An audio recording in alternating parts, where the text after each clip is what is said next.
The Christopher Columbus was built by Scottish Great Lakes captain and inventor Alexander McDougall. McDougall was born in Islay, Scotland on March 15, 1845. Several years later, he immigrated with his parents to Canada, and at the age of 17, McDougall shipped out on the Great Lakes. During the long winter month between shipping seasons on the Great Lakes, he had time to pursue his hobby of designing ships. One of these designs, his go-to ship, was the whaleback. The whaleback, with its rounded hull, was easy to load and unload, and the vessel could withstand the worst lake weather with a capacity load of cargo. Because of the radical design, McDougall was unable to persuade shipbuilders of the day to try his design. After being put off numerous times, he formed the American Steel Barge Company in Superior, Wisconsin in 1888 and built them for himself.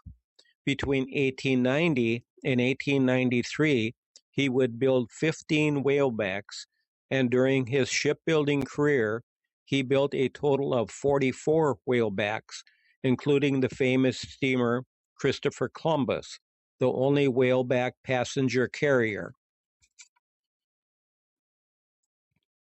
In 1893, the World's Fair was scheduled to open in Chicago, Illinois.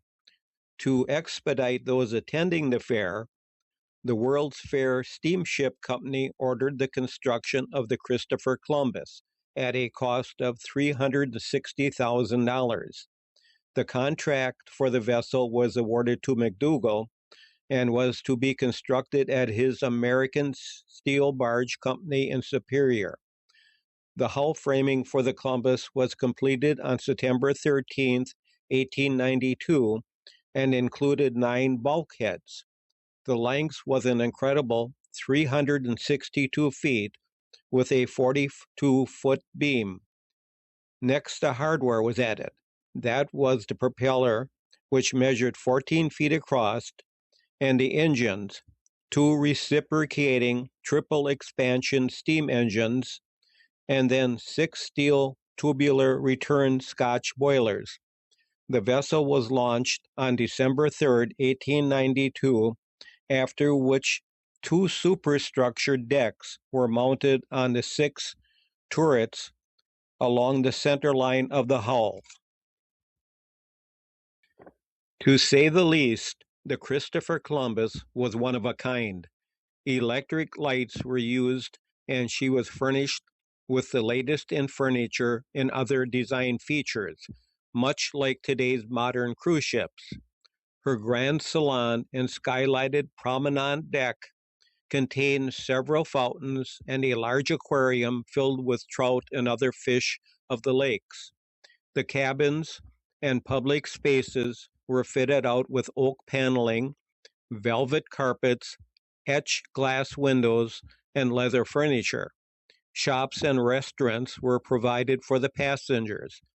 She was reportedly the largest vessel on the Great Lakes when she was launched. The Columbus was built in a record 3 months.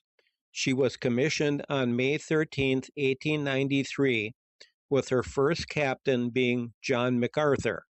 MacArthur had captained other whalebacks for McDougall's firm and was now entrusted with their most expensive venture.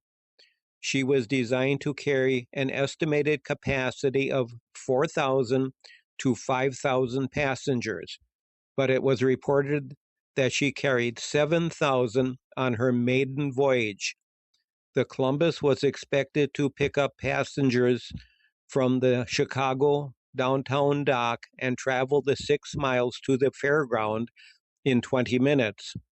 She would then pick up passengers returning to the dock for the 20-minute return voyage. She could safely make this round trip once an hour. The Columbus carried between 1.7 million and 2 million passengers during the exposition. Because of the big snout on the vessel, riders fondly nicknamed her the Big Pig, a name that would follow her for the rest of her career on the Great Lake. After the exposition ended, the Columbus entered general passenger service, and during the 1899-1900 winter season, an additional deck superstructure was added. That same year, 1899, the Columbus officially became a Manitowoc vessel. She was purchased by the Goodrich Transit Line. The Goodrich Line was based in Manitowoc with its general office and docks located on the Manitowoc River. The Goodrich Transit Line, also called the Goodrich Transportation Company, was founded in 1868 by Albert Edgar Goodrich. The Goodrich Line ran as many as 16 vessels on the Great Lakes, a number of these made by the Burger Boat Company of Manitowoc. The Goodrich Line did not always have the best reputation, as more than one of their vessels was lost due to shipwrecks. They were occasionally accused of poor equipment condition and poorly trained crews. In truth, they were probably no better or worse than most of the Great Lake shipping companies of the late 1800s and early 1900s. The Columbus was given its own berth at the Goodrich docks, and each April she was made ready for the upcoming tourism season. She would leave Manitowoc and for the next 4 months would do a daily run from Chicago to Milwaukee. She would leave Chicago by mid-morning for Milwaukee and after a 2-hour layover, return to Chicago. The Columbus was also used for excursions around the Great Lakes during this time. Around the 1st of September, with the tourism season at an end, the Columbus would return to Manitowoc for the next 8 months. It was always an event to be seen when the vessel made its appearance in the Manitowoc harbor. For many of the sailors, the return to Manitowoc was a long-awaited event. Most of them made their homes in Manitowoc, and it was a return to their families and friends. Once safely secured at its berth, needed repairs were completed. It was during this time that its famous white hull was changed to black with yellow accents. As winter drew near, the Columbus was winterized to face the rugged Wisconsin winters. Only 1 or 2 men would remain on the boat during the winter to make sure any problems were immediately discovered and corrected. For the citizens of Manitowoc, the Columbus could clearly be seen berthed at her dock and became a fixture to the Manitowoc landscape. The following spring, the whole process would begin again. During the winter layover of 1909, the Columbus was one of the first vessels to be fitted with an onboard radio and was given the call letters of KC. The radio proved indispensable when the Columbus and the steamship Chicago used their radios to help coordinate the rescue of over 200 passengers from the Goodrich liner City of Racine when the Racine was disabled off Waukegan, Illinois. During her career on the Great Lakes, the Christopher Columbus had only 5 recorded accidents. In June 1895, she suffered an explosion caused by a steam pipe becoming disconnected while she was underway. Then on August 22, 1903, she rammed the East Water Street Bridge in Milwaukee, doing damage to its superstructure. In July 1905, she collided with the schooner Ralph Campbell in the Chicago River and sustained only minor damage. In 1922, she damaged her rudder in the Milwaukee River, which took 4 days to repair. The most serious of the 5 accidents occurred on June 30th, 1917, in the Milwaukee River. Just before the accident, torrential rains caused unexpected punishing currents at the junction of the Menominee and Milwaukee Rivers. At the time, the Columbus was being aided by 2 tugboats and was in the process of turning around for its return trip to Chicago. As it made its turn, the heavy currents caught the vessel. Even with the 2 tugs trying to hold her back, the nose of the Columbus headed for a large pier. Located on the pier was an extremely large water tower. As the Columbus hit the pier, the nose of the vessel took out the 2 front legs of the water tower, causing the water tower to collapse and come down on the forward decks of the Columbus. We must remember that the Columbus was starting its return trip to Chicago and had a full load of passengers. Captain Charles Moody, skipper of the Columbus, saw the water tower falling and yelled a warning to his passengers. But for some, it was too late.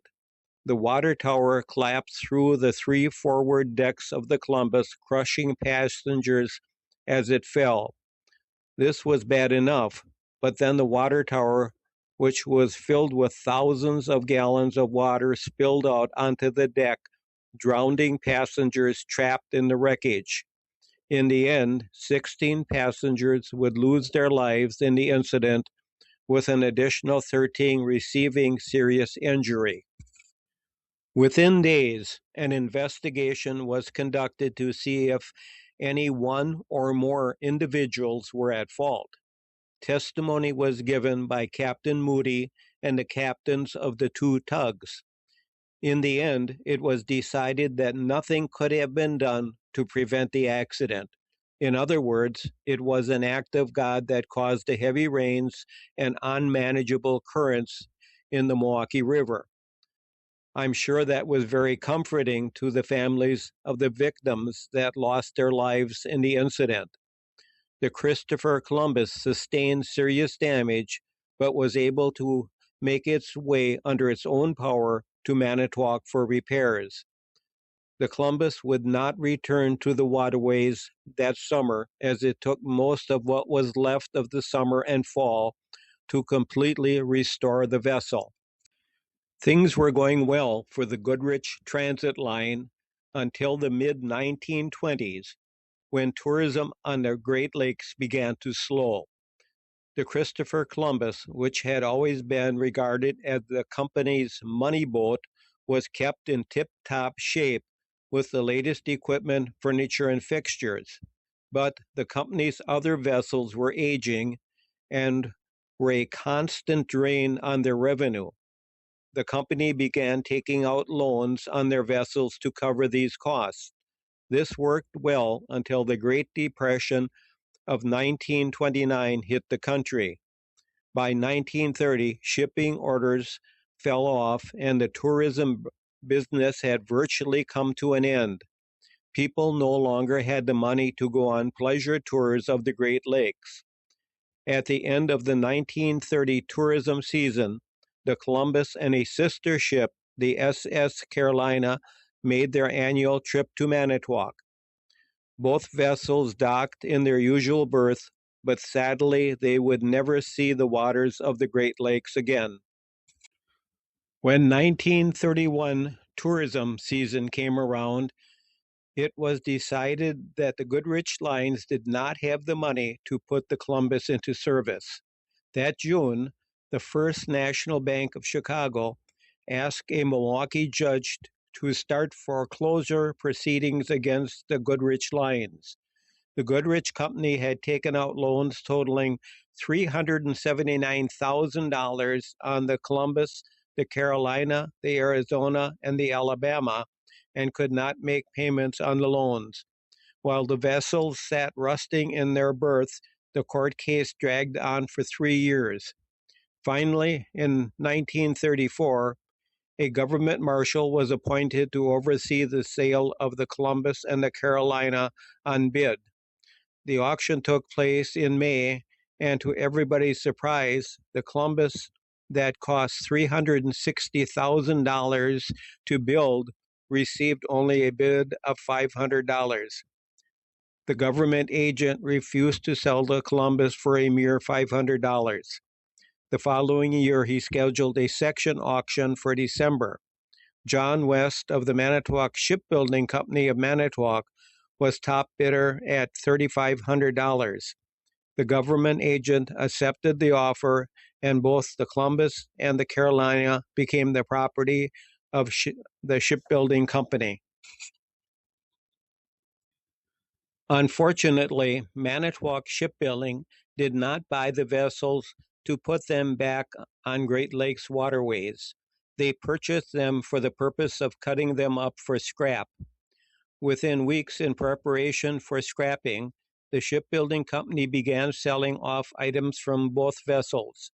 Items such as bedding, furniture, kitchen equipment, and tools were put up for sale. No notice of the sale was given to Manitowoc residents, but word spread quickly, and before long, lines of buyers waited for their turn to pick up some quick bargains or a piece of history. Once all salvageable items were off the Columbus, work of cutting her up into pieces began. Acetylene torches were used to cut her up a piece at a time. These would be turned in for the price of scrap metal. Citizens of Manitowoc would stop by each day to see how the work of dismantling the vessel progressed. During the scrapping, items of some value were removed. An anchor from the Columbus went to the Mariners Museum in Newport News, Virginia. The bell of the Columbus was sold to Oscar Learman of Manitowoc. Years later, the 350-pound bell was sold to the Lutheran Church, who sent it to Rhodesia, Africa, where it was placed in a mission church. The famous whistle from the Columbus that was heard by Manitowoc residents each time the vessel arrived or left the harbor was sold to Mr. Emil Krizek of Manitowoc. Mr. Krizek took the 200-pound whistle to his shop on Chicago Street and shined it up. He then presented the whistle to the City Museum in the RAR Civic Center. Other historic items of value were turned over to the Manitowoc County Historical Society. Within a month, the once proud SS Christopher Columbus was no more. The vessel that carried well over 2 million passengers during her career and made hundreds of thousands of dollars for the Goodrich Company was now only history. A sad ending for the once magnificent vessel that called her home port Manitowoc, Wisconsin. I want to thank you for viewing my latest episode of Manitowoc History Review. I hope you enjoyed it. Thank you again.